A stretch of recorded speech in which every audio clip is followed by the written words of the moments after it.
Dans cette vidéo, on vous présente les règles de Fine Line. C'est Cédric et vous êtes chez Golden Meeple. C'est parti.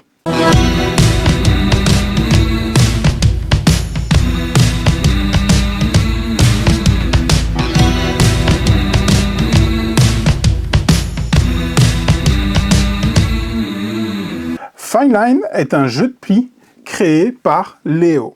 Il est illustré par Igawind. Il est édité chez Vic Village. C'est pour 3 à 4 joueurs, pour des parties d'à peu près une demi-heure à partir de 10 ans. Fine Line se compose de 40 cartes, de 4 couleurs, 4 types différents.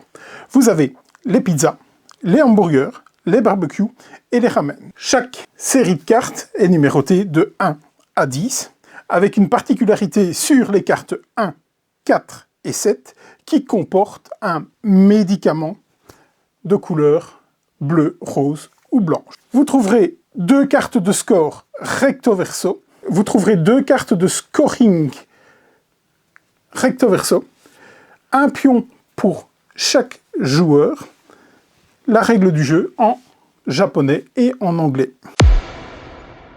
Pour une partie à 3 joueurs, retirez un pion d'une couleur et les cartes 9 et 10 de chaque aliment. Distribuez 10 cartes à chaque joueur, les 2 cartes restantes iront pour le scoring de la manche. Pour une partie à 4 joueurs, toutes les cartes jouent. Distribuez 10 cartes à chaque joueur placera son marqueur de score sur la ligne numéro 7 des cartes de scoring. Il est à noter que sur les cartes de scoring de face B, il y a des paliers qui feront scorer 2 aliments en même temps. Fine Line est un jeu de plis de type must follow. Vous devez donc jouer la couleur rentrée par le premier joueur. Si vous n'en avez pas, il vous est permis de jouer une autre couleur que le pli lancé. Il n'y a pas d'atout dans Fine Line et il y aura plusieurs résolutions de plis. À savoir que si par exemple vous rentrez une carte pizza, que le deuxième joueur joue pizza, que le troisième joueur joue pizza, mais que le quatrième joue hamburger, il y aura une résolution de pli pour les cartes pizza et les cartes hamburger. La résolution du pli est que la carte de la plus haute valeur jouée dans chaque couleur remportera toutes les cartes de cette même couleur et seront assignées à sa zone de jeu de gauche à droite, dans l'ordre de votre choix. Une fois ces cartes placées dans votre rangée, il ne vous sera plus permis de modifier l'ordre de ces cartes. Une fois la distribution faite, vous allez devoir écarter une carte face cachée que vous allez mettre en scoring. Une fois cela fait, vous prenez les cartes et vous allez les trier par type.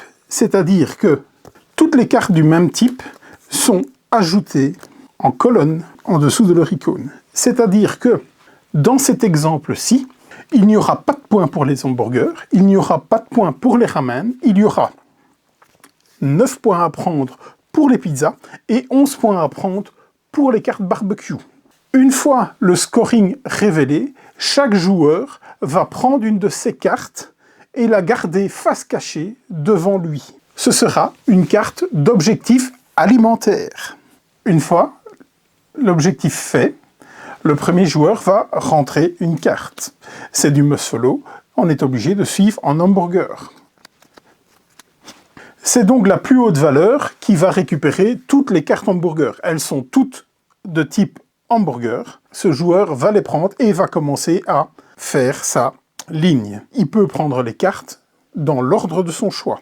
Dans ce cas-ci, il décide de mettre les 3 premières cartes et ensuite de mettre sa carte médicament. Il est à noter que les cartes médicaments doivent être décalées à la verticale pour qu'on puisse les identifier directement. C'est le vainqueur du pli qui joue à nouveau. Il décide de rentrer barbecue. Le joueur numéro 2 n'a pas de barbecue et décide de jouer une carte hamburger. Le troisième joueur joue une carte barbecue et le quatrième joueur joue une carte hamburger. Dans ce cas-ci, il y aura 2 résolutions de plis. La résolution pour les hamburgers, ici, c'est le 6 qui va prendre, donc il va prendre les 2 cartes et les intégrer à sa ligne comme il le souhaite. Et le vainqueur du pli hamburger va faire de même avec les cartes qu'il a récupérées. Après chaque pli, il va avoir une phase de digestion qui va être regardée. La phase de digestion est une phase où on va regarder s'il y a 2 médicaments qui se trouvent dans les lignes de scoring de chaque joueur. Ces 2 médicaments doivent absolument être de couleurs différentes. Si ce médicament-ci était blanc aussi, rien ne se passerait. Mais ce n'est pas le cas. C'est 2 médicaments de valeurs différentes. Et dans ce cas-ci, toutes les cartes qui se situent entre les 2 médicaments de valeurs différentes sont défaussées, cartes de médicaments comprises. C'est-à-dire que celui-ci perdra ces 3 cartes-ci. Elles seront écartées de la manche. Ce joueur-ci doit en faire de même. Il a 2 médicaments de couleurs différentes. Elles s'annulent donc toutes les 2 et sont défaussées à son tour. Le prochain joueur à rentrer est le joueur qui a remporté le plus de cartes. En cas d'égalité, c'est le joueur qui a remporté la carte de la plus haute valeur. Toujours en cas d'égalité, c'est le joueur qui a joué le plus tard dans le tour qui commencera. Dans ce tour-ci, ce sera ce joueur-là à rentrer à nouveau. Une fois les 8 plis joués, tous les joueurs vont révéler leurs objectifs. Nous allons comparer la différence entre le nombre de cartes qu'il y a dans leur ligne de scoring et leurs objectifs. Le joueur bleu avait comme objectif 3 cartes. Il a 3 cartes. Il ne va pas bouger sur la piste de scoring. Le joueur blanc avait comme objectif 8 cartes. Il en a 5. Il va descendre de 3 lignes. Le joueur vert avait dit qu'il avait 9 cartes. Il n'a su en récupérer que 2. Il va descendre de 7 lignes. Le joueur rouge avait dit qu'il en avait 6. Il n'a réussi à en avoir que 4. Il va descendre de 2 lignes. Que se passe-t-il au niveau du score? Le joueur bleu va scorer 10 points. Le joueur rouge, étant sur une case noire qui ne lui permet pas de scorer, va marquer 0 points. Le joueur blanc est sur une case pizza. Il va donc marquer les points des pizzas, à savoir 9 points. Le joueur vert est dans la zone rouge.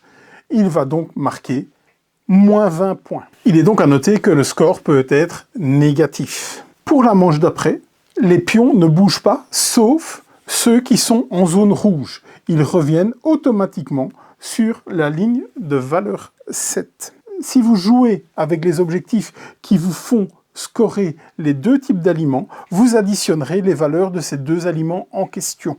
Vous allez jouer une manche par joueur et le vainqueur sera celui qui a le plus de points.